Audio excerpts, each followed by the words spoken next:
Hello and welcome to today's CIO Webcast on securing the mobile workforce to achieve business growth. This webcast is brought to you by CIO in association with Samsung. Today we're going to be speaking about the opportunities and challenges around mobility and ultimately how you make your staff more productive through mobile whilst making sure that those devices are secure wherever they are, whether that's in the office or out on the road. Why then do they need to think about mobile security?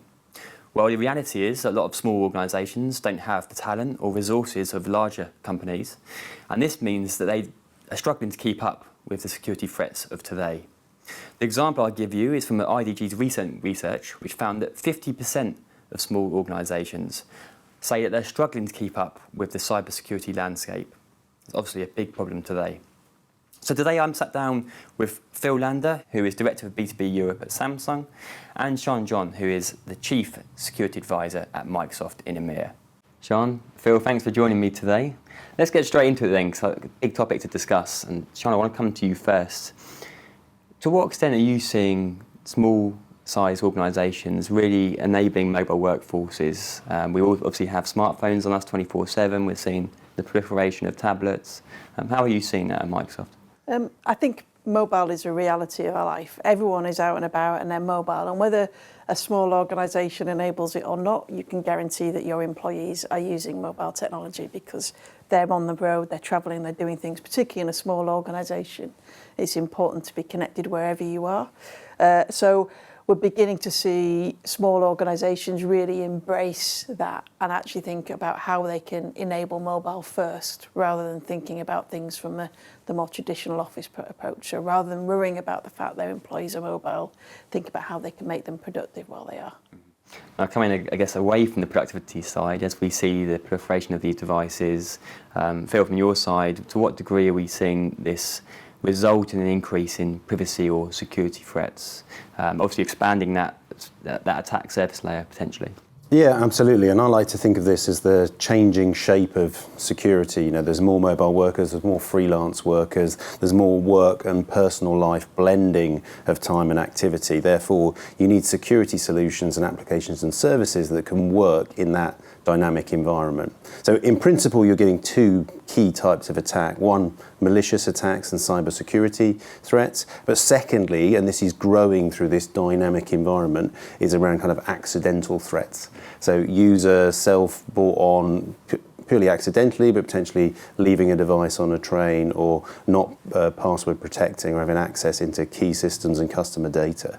So both of these scenarios need to be protected against, but that second scenario is really growing at quite a rate.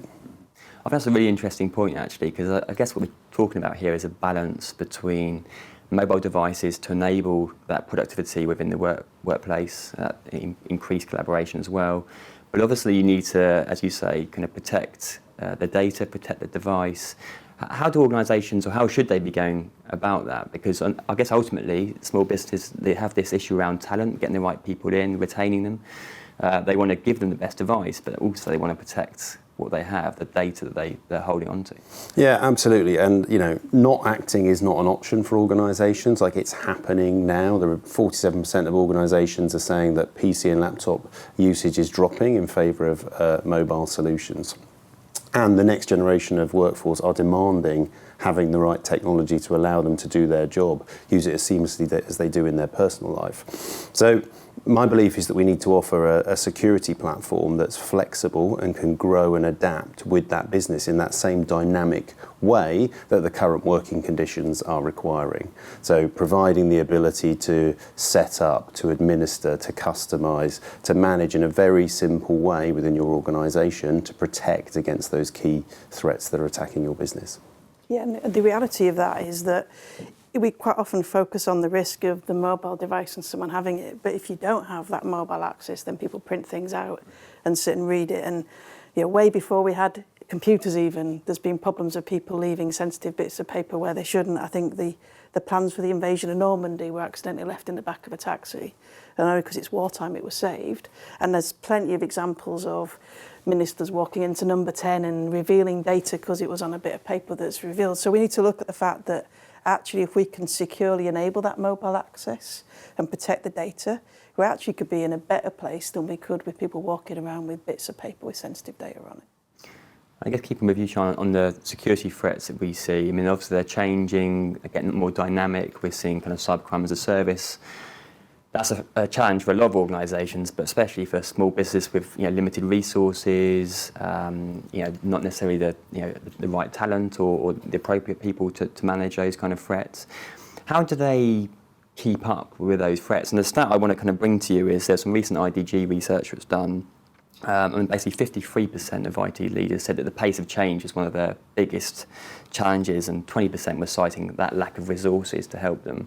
So I guess the question is, how do they keep up in a landscape that's ever evolving? It's always changing.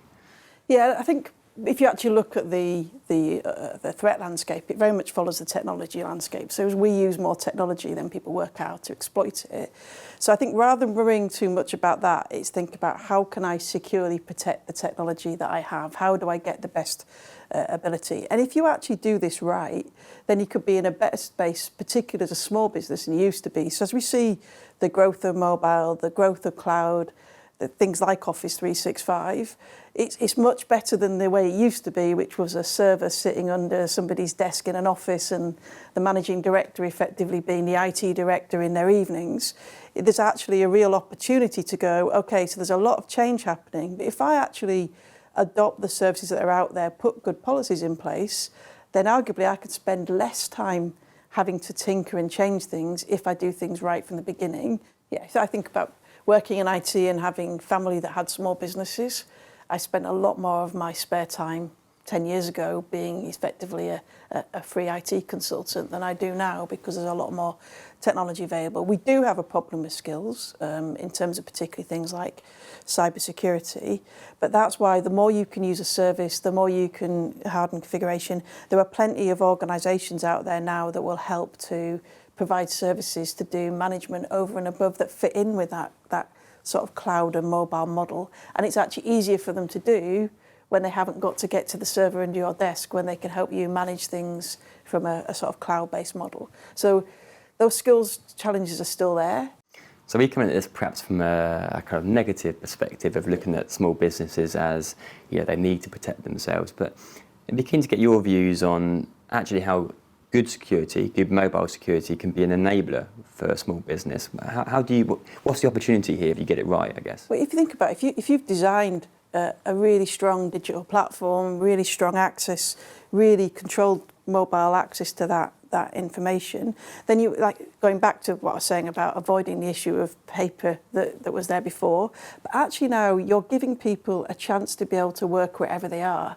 And I think that's a pressure in any organisation of people being very mobile now, as in physically mobile and needing to get access to data in lots of different places, but even more in a small business where you want to maximise the time that people can spend and their engagement. And actually, if you do this right, then the productivity increases out of being able to use the device that you happen to have in your hand, get access to the data when you need it, right? It's sort of like empowering your employees, being able to connect better with the customers that you've got out there, being able to be more efficient. That's a real advantage. And if we can build productivity and security together, then there's a real opportunity to allow, particularly a small business where every single second counts, allow them to make the best use of their time and not have to be spending a lot of time having to get over various IT or security hurdles in order to get to what they need to do. So productivity and security together, that's a perfect segue into, I guess, Samsung Knox. And how are you enabling your customers to do that, to be productive but secure at the same time? Yeah, so we've seen from our customers, whether they're multinational organisations or SMBs, that security and protection of data and now increasingly trust is important to them.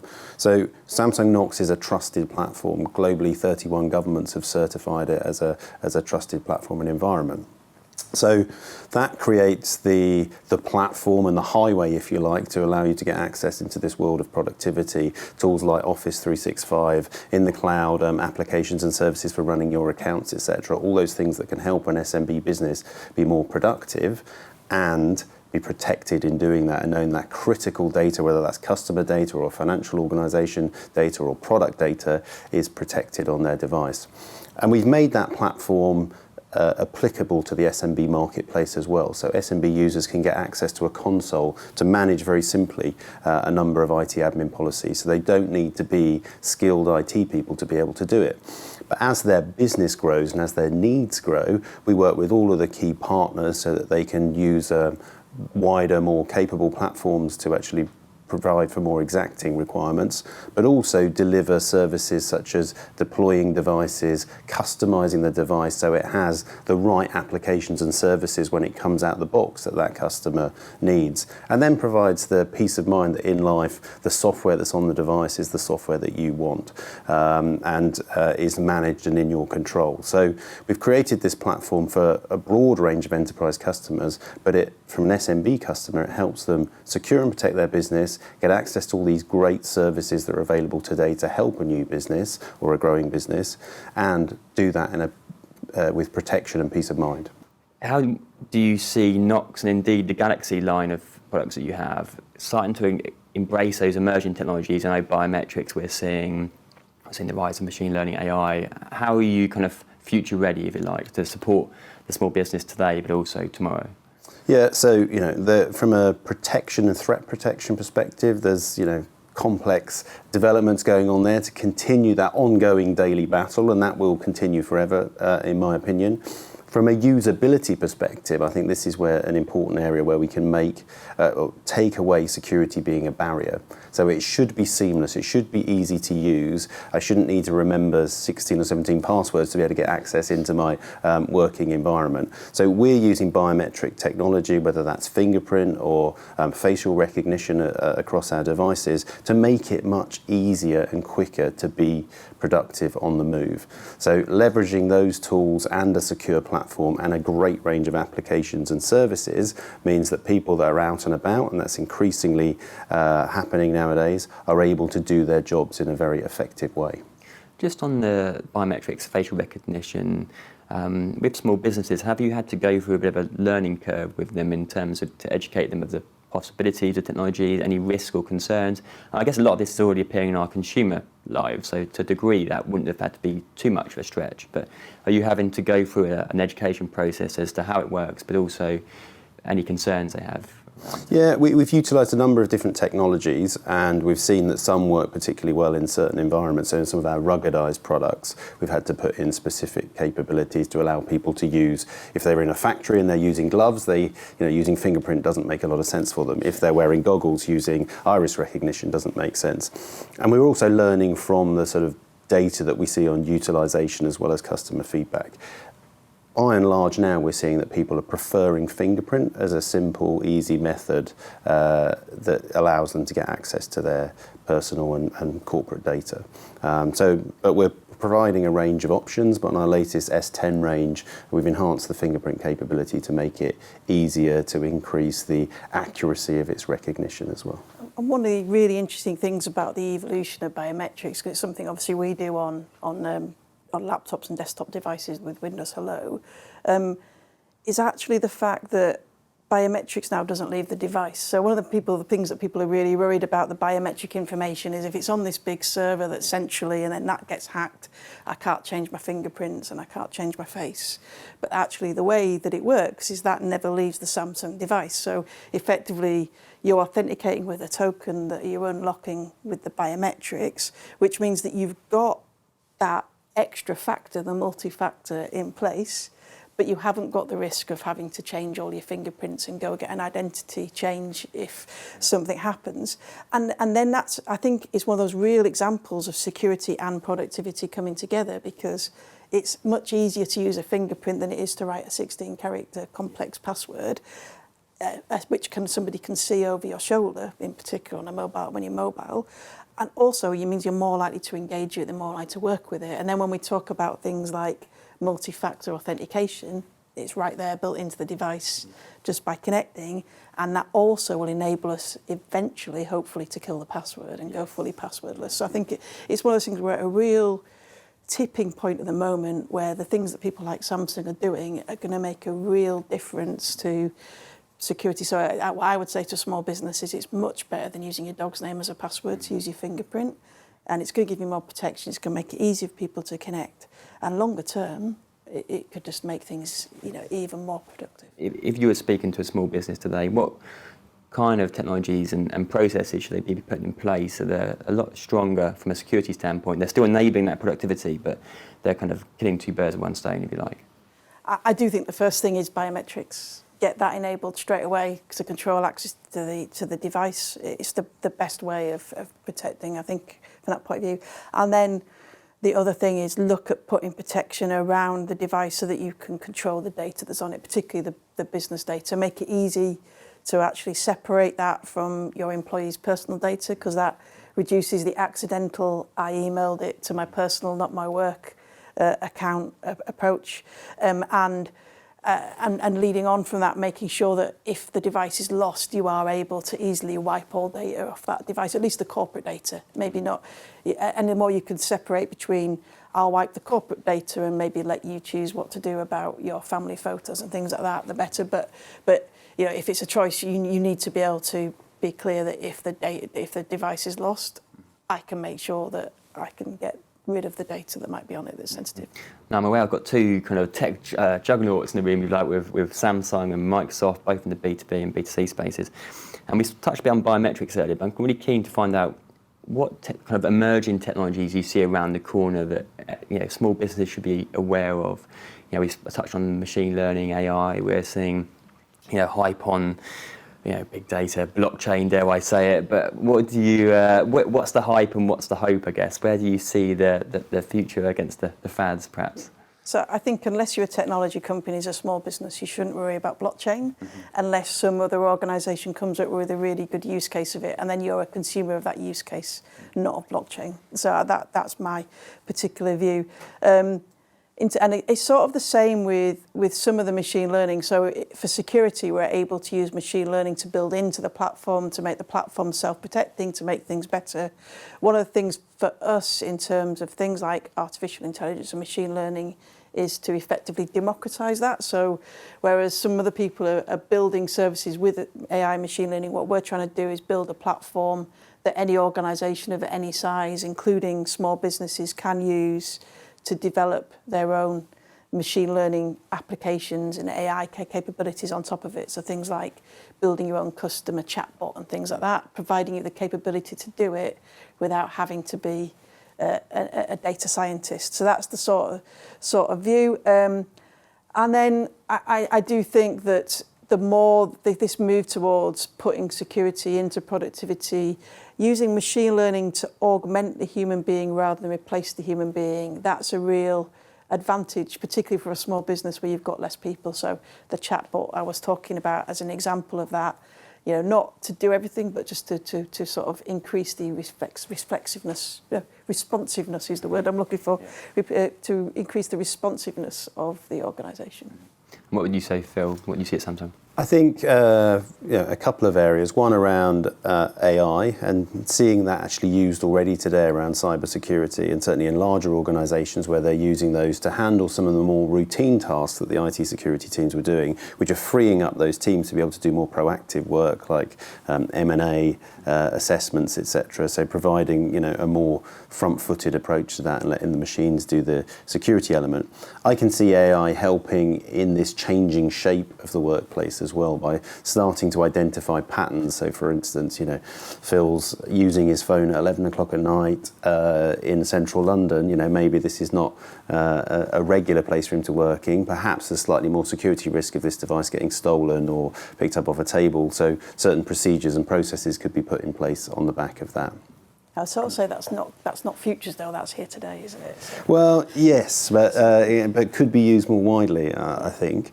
And another area in a different angle, I think, is around health and monitoring and awareness of employees. Now, whether that's using wearables or other technology, but actually providing a monitoring capability, maybe for remote workers, etc., or frontline policing officers, for example, using that technology to measure their health and status, etc. And I can see organisations having a greater obligation and duty of care to their employees, and therefore putting services in place that can actually help them fulfil those obligations and check that they've got a healthy, happy workforce that can fulfil their needs. Yeah, so taking the example of the machine learning, we have that in the conditional access approach for us, that we can actually check when you're trying to connect something, look at the risk of that actual authentication and control it. There's nothing for the customer to learn other than to enable it and work out what their rules are. So that's like the technology is in the platform. So and I think that's the way it's going to go more. The technology is in the platform, and your job as a small business is to make the best use of that technology that's in the platform. So one last question. We always like to try and finish with a bit of a tangible takeaway back into the day jobs. Coming to you first, Phil, what do you kind of leave the audience with in a sense of how they can enable a mobile workforce, but one ultimately which is going to be secure, so that they're doing a productivity piece, but they're also making sure it's secure for today and tomorrow as well? Yeah, so I mean, my first piece of advice would be embrace it, and doing nothing on mobile will be detrimental to your business going forward. So there is so much power and capability available on mobile devices, and with the ecosystem of services that are now facilitated, it makes it a lot easier for organisations to think mobile first. And then how do you reduce the amount of equipment that your staff need to use, potentially reduce the cost to you of doing that by centering on this mobile technology with applications and services around it. Users are totally used to using mobile devices nowadays, and therefore if you can provide your work services on those platforms, then you'll increase your productivity and have a happy workforce. I agree. Embrace it. Absolutely. That's the way to go. Don't be scared of that mobile approach. If you do it right, things will be better. And then from the multi-factor authentication or MFA point of view, the one thing I would say, if you do one thing today, enable MFA. It takes away so many of the risks that are out there, so many of the threats that come from stealing credentials. If you just put in a biometric or multi-factor approach, you take away about 90% of the threats. So embrace the mobile technology, go with it. Do multi-factor authentication, and those two things together, you could actually be in a better state than you are without. Sian, Phil, thank you so much for your time and insight today, and thanks to you viewers for tuning in. For more information around the topics discussed today, you can head to cio.co.uk or the websites of Samsung and Microsoft. For CIO, I'm Doug Drinkwater. Thanks and goodbye.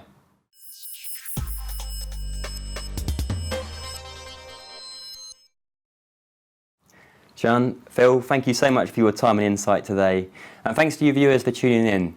For more information around the topics discussed today, you can head to the websites of Samsung or Microsoft. For CIO, I'm Doug Drinkwater. Thanks and goodbye. Sian, Phil, thank you so much for your time and insight today, and thanks to you viewers for tuning in. For more information around topics discussed today, you can head to the websites of Samsung or Microsoft. See you again soon.